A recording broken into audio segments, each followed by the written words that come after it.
name is Stacy. I'm 32. I've been told that I look much younger, but I know I speak like a vestige of the past. Like I sound like a film noir character. Like I don't live in a retirement community, but I'm pretty sure if I cold called one, they'd be like, "Come right on down, ma'am! You are about to kick the bucket any second!" But I've always sounded like this. Always. Always. Imagine a 4-year-old talking to you like this. Yeah, it was surprising for all of us. I am very fortunate, though. I am in my 30s. I'm very healthy physically. Mentally is another story, but physically. But the only thing that is wrong with me, though, is I'm a sleepwalker. Any other sleepwalkers here? Woo! Oh, really? Okay. Can I ask you then, can I ask, where do you go? Depends on the dream. That's a very thoughtful answer. I appreciate that. The only time I feel like my life is in peril is when I wake up from sleepwalking and I'm somewhere I'm not supposed to be. Like the other day I woke up and I was not just outside my apartment, I was outside the building, and my very first thought was I kidnapped and then returned? I was like, it's possible. The kidnappers were, hoisting me from my bed, and we're like, you know what? And then they deposited me outside.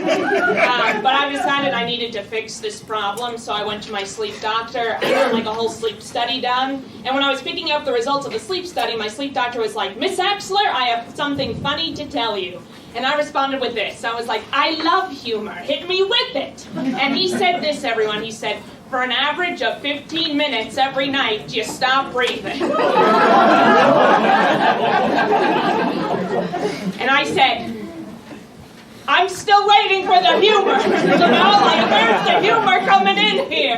He's like, "It's fine, Miss Axel, this is fine. We can fix this. All you need to do is wear a CPAP machine." Yeah! Oh, party with the CPAP machine. Well, here's the thing about it. I've learned a few things. And if you don't know what a CPAP machine is, let me fill you in. A CPAP machine is a device that you strap to your face when you're unconscious. It makes sure that you breathe normally.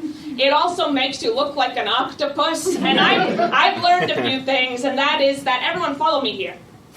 Sexiness can be charted on a linear graph. When you're born, you start at 0 points, and all your life you're either adding points or taking away points. When I was in my 20s, I had an abundance of points because I was part of a very sought-after a cappella group. And that's very rare. But now that I'm in my 30s, I'm hovering at about a -45. And I can trace all of these negative points back to a very bad decision I made a few years ago when I decided to learn Elvish. And the problem with me saying that to you all right now is that no one here doubts I know Elvish. And that hurts my feelings. So, you know what? You can wear a CPAP machine. There's nothing wrong with it. In fact, it will save your life. Or you can know Elvish. That might save your life too. But you can't be an Elvish speaker who wears a CPAP machine. You can't lose that many points, everyone. So I told my doctor, I was like, "Thank you so much for that recommendation. I'd rather just stop breathing." And now I need a new sleep doctor. They're sensitive people. I worked in retail for a while. Anyone else work in retail? Yeah. What store? Old Navy. Old Navy. Nice. I worked at Kohl's, which is a department store, and it is, I was coming into work every day folding shirts, and I feel like every week someone would threaten our lives. And it's like these are shirts, everyone. There's shirts here. But I used to, did you ever work Black Friday? Oh, yeah. Yeah, Black Friday, people literally die during Black Friday. I want everyone to think back to the early aughts, 2005, people literally were trampled to death on Black Friday. I worked Black Friday at my Kohl's location back in 2011.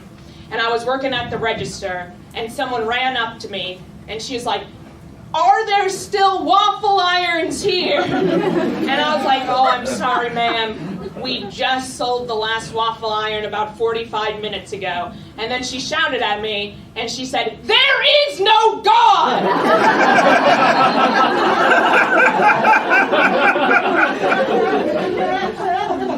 And I was like, that's nice. I don't want to set her off anymore, but it's like, here's the thing though. If a waffle iron makes you question the validity of God, you are on the fence. Like, you can wake up in the morning and be like, I love God and Jesus is my friend. Like, you were like, something's going on here. But the thing is, it's like, I know that there is a God. Like, I'm not here to lecture you about theology, but like, I do know that there is one. Because I got the last waffle iron. And I was